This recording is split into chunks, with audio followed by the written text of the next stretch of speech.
O que está acontecendo de diferente com relação a esse time ao que a gente já viu em outras temporadas? Boa noite a todos aí. Na realidade, eu tinha falado lá em Quito, eu cheguei a comentar sobre a capacidade de entendimento desses garotos. Então, com qualquer tipo de treinamento que você ministre para eles, eles assimilam rapidamente. Então, os trabalhos coordenados que nós fizemos por esse período curto, eles têm assimilado bastante. E, graças a Deus, eles têm conseguido aplicar dentro do jogo. Buscamos uma estratégia, principalmente para esse jogo. A gente sabia que a equipe deles ia baixar muito a marcação, ia explorar os contra-ataques. E conseguimos realizar as estratégias na mudança de corredor. Nós treinamos isso essa semana. E, na maioria das vezes, deu certo.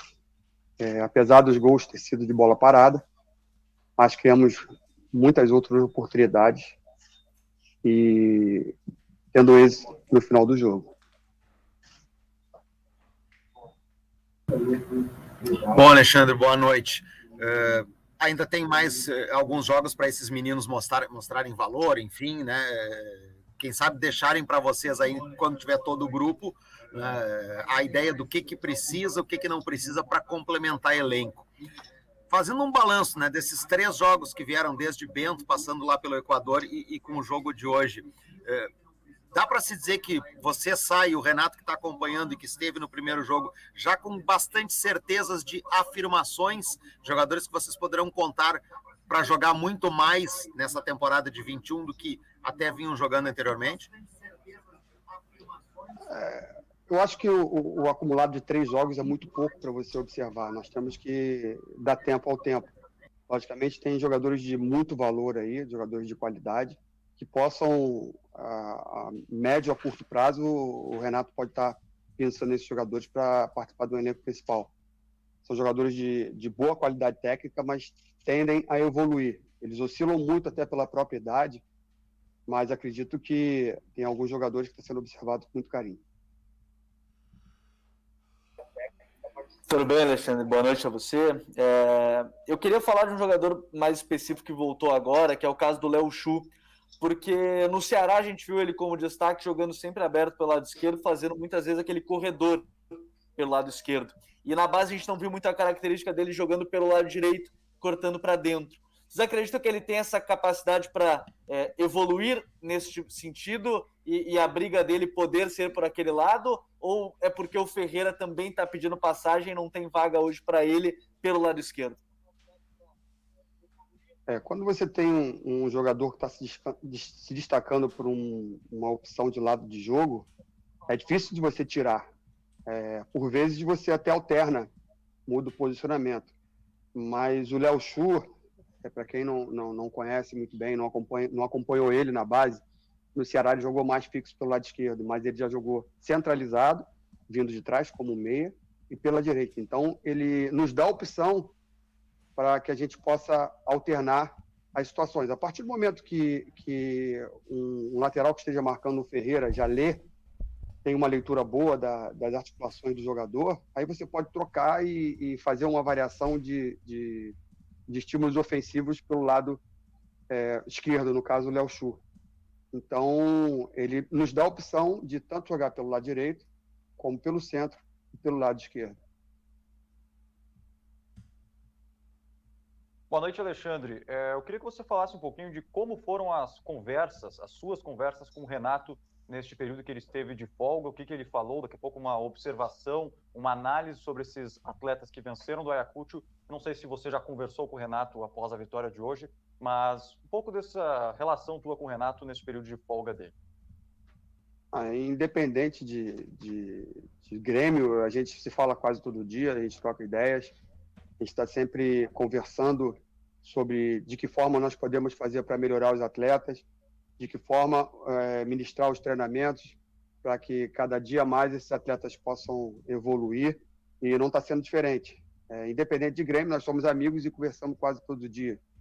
Então, esse interrelacionamento se dá quase que diariamente, e graças a Deus, com o direcionamento dele, a gente tem dado certo buscando as vitórias nos jogos aí.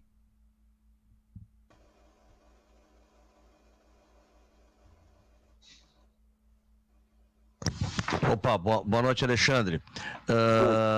Boa noite. Alexandre, o Grêmio diagnosticou no final da temporada que tinha problema de goleiro, né? Tanto que retirou o Vanderlei e botou o Paulo Vitor nos jogos finais da Copa do Brasil. Mas esse mesmo Paulo Vitor era titular anteriormente e, por uma questão de talvez insuficiência técnica, mas por decisão da comissão, ele acabou sendo reserva. O Breno hoje foi o grande nome do jogo, né? Fez defesas espetaculares, assim, defesas realmente fantásticas, independente do adversário. O Breno não estava pronto ainda, não dava para o Breno ter sido visto. O que aconteceu que o Breno, nesse diagnóstico que o Grêmio tinha problemas de goleiro, o Breno não foi convocado para ser a solução naquele momento? Alexandre, obrigado. O Breno vem treinando bem, está sendo observado há algum tempo. E faltava, na realidade, uma oportunidade para o jogador. Mas não se pode credenciar um jogador de pouca idade uma responsabilidade muito grande à frente do gol do Grêmio. Porque na primeira falha, ele vai ser crucificado. Acredito que a tendência é ele evoluir cada vez mais com os treinamentos, ganhando confiança, e tem tudo daqui a um tempo, um pouco mais à frente, ele assumir a titularidade. Ou brigar por a camisa número 1 do Grêmio.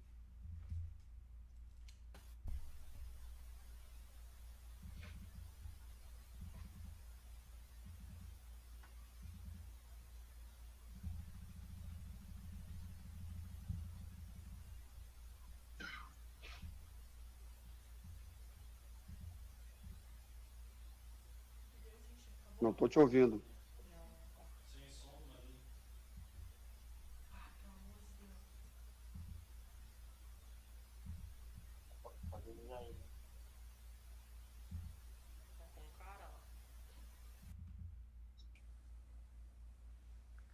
Boa noite, Alexandre, tudo bem?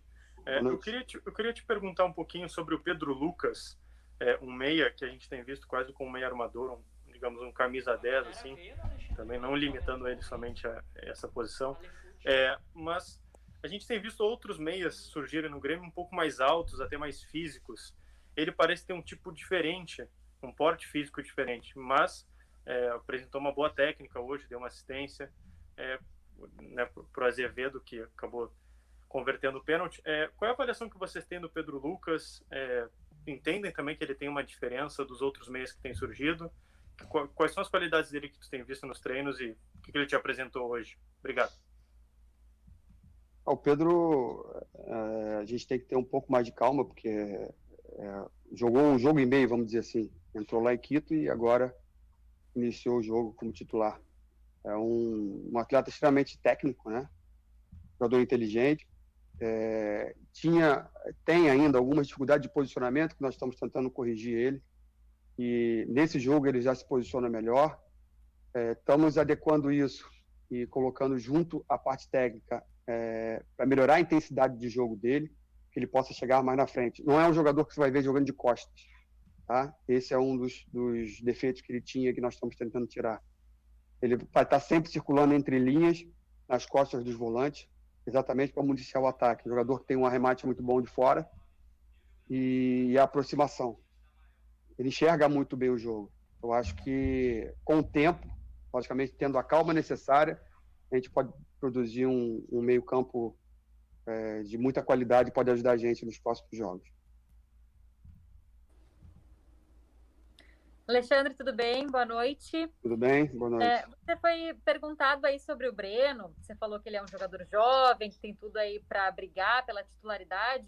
Agora, nas redes sociais, o que a gente observa é a torcida falando para o presidente Romildo que não precisa contratar goleiro para essa temporada, que o Breno é o titular, pelo menos na visão do torcedor.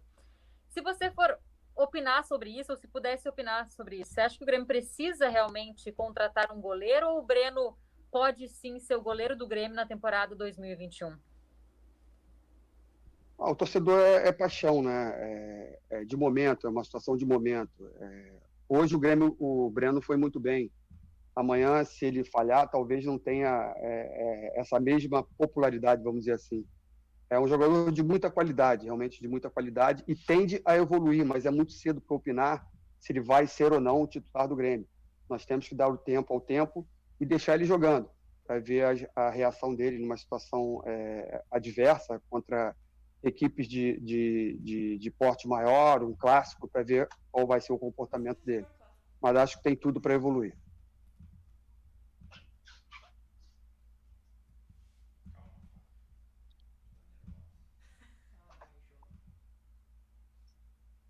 Oi, Alexandre. Queria te perguntar principalmente a respeito do entrosamento dessa gurizada, que parece que a cada jogo vem melhorando, é isso que a gente vê, né? A cada jogo os jogadores se entendem melhor em campo, já se conhecem da base, é verdade, mas tudo muda quando o jogo é valendo, é um campeonato gaúcho, e contra jogadores que têm também, às vezes, até porte físico maior do que eles. E junto com isso, eu queria que tu falasse também da evolução do Ferreira e do Darlan. O Darlan a gente já conhecia muito bem, já foi titular em alguns outros jogos, jogou Libertadores, e o Ferreira vem crescendo também nas escolhas dele dentro do jogo. Não dá sempre o passe para trás, não vai sempre para cima do zagueiro, está escolhendo melhor. Queria que tu falasse sobre isso, sobre o papo que tu tem com eles, juntamente com o Renato. Na realidade,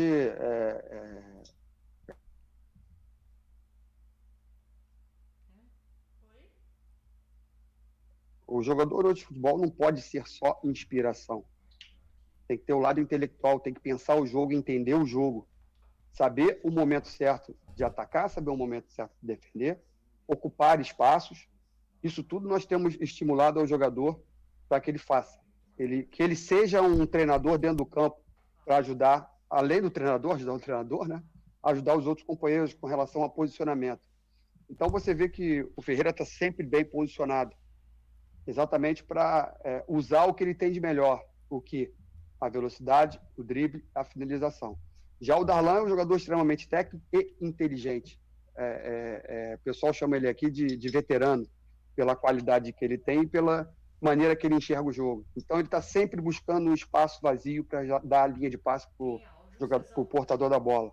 Isso facilita muito para a equipe que está saindo em construção ofensiva. Então é um jogador que sabe cadenciar, sabe o momento certo de acelerar, e a tendência com a quantidade de jogos é que os dois jogadores cresçam, tendo ritmo de jogo e a participação cada dia mais crescendo. Com certeza eles vão ser úteis para que o Renato possa pensá-los ele um pouco mais à frente. Boa noite, Alexandre. Parabéns pela vitória. Alexandre, eu quero fazer uma pergunta envolvendo o time principal, obviamente. No time principal, a gente tem dois centroavantes, mais centroavantões mesmo, aqueles caras de área, aqueles caras do porte físico, da cabeçada, que é o caso do Diego Souza, ainda que ele seja muito habilidoso, e do Diego Churin. São dois centroavantes mesmos. Quando o Renato precisava de uma alternativa a esse estilo de jogo, procurava no Luiz Fernando esse jogador. Hoje a gente está vendo o Ricardinho surgindo como um centroavante mais móvel, que sai mais da área, que tem mais velocidade. Ele começa a aparecer para dar essa opção para o Renato de uma característica diferente? Sim, não só ele, como todos os outros, né? O Ricardinho é um jogador extremamente oportunista. Você vê pelo gol que ele fez hoje, ele acreditou. E a gente tem falado isso nos vídeos que nós mostramos e nos treinamentos, que ele acredita sempre que a bola vai sobrar para ele. É um jogador de característica diferente do Diego e do Churin, é um jogador de mobilidade e aceleração curta. Então, nós temos que trabalhar um pouquinho mais as definições dele, a maneira que ele possa se portar dentro da área. Falta alguma coisa a mais para ele, mas é um jogador que tende a evoluir no processo de treinamento e no processo de jogos. Quanto mais jogos o jogador participar, melhor ele vai entender o jogo e melhor ele vai se qualificar para uma futura condição de titular do Grêmio. Boa noite, professor, tudo bem? Tudo bem. Tá todo mundo enaltecendo os jovens, né, que estão surgindo agora no Grêmio, e com razão, mas eu queria destacar a presença do Cortez. Eu queria até que tu falasse sobre isso, exatamente isso, porque foi um dos poucos jogadores do grupo principal que não saiu para descansar, né, que se reapresentam agora dia 22, está junto com o grupo. Eu queria que você falasse sobre a importância desse jogador, principalmente fora de campo. O Cortez, além de ser um líder nato, é um jogador extremamente querido por todos nós. Profissional ao máximo que você possa ter pela conta, profissional exemplar, procura fazer tudo aquilo que é determinado para ele, está sempre pedindo mais, independente da idade dele. É um jogador que tem uma capacidade física impressionante, jogador que faz muito bem ao grupo, jogador alegre, participativo, e se propôs a estar conosco nesse processo de renovação aí, nessa garotada, porque nós teríamos que ter um líder dentro da equipe, um jogador mais velho que possa direcionar melhor os jogadores. E ele se propôs a fazer isso e, graças a Deus, tem dado certo, e é um jogador extremamente útil para nós. Oi, Alexandre, me ouve agora? Sim, sim. Ah, tá, não, que da outra vez o som não estava saindo, mas deu arrumando. Mas arrumando. Vou refazer a pergunta, alguns assuntos já até passaram. Eu queria te questionar sobre o Breno, né? Todo mundo comentando, e realmente ele teve uma grande atuação, ótimas defesas, enfim. Quando um jogador jovem, Alexandre, tem uma atuação tão boa, se fala tanto nele, também faz parte desse trabalho, desse amadurecimento, que se dê uma segurada, para ele entender o momento, entender que ele vai ser muito elogiado agora. Isso também vai ser observado por vocês, esse comportamento dele depois de uma atuação tão boa, de tantos elogios que ele vai receber com justiça? Com certeza. Sempre quando conversamos com os jogadores, nós mostramos os dois lados.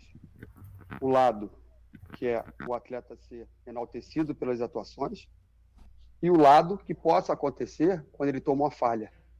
Então, quando o jogador é jovem, ele vai oscilar muito.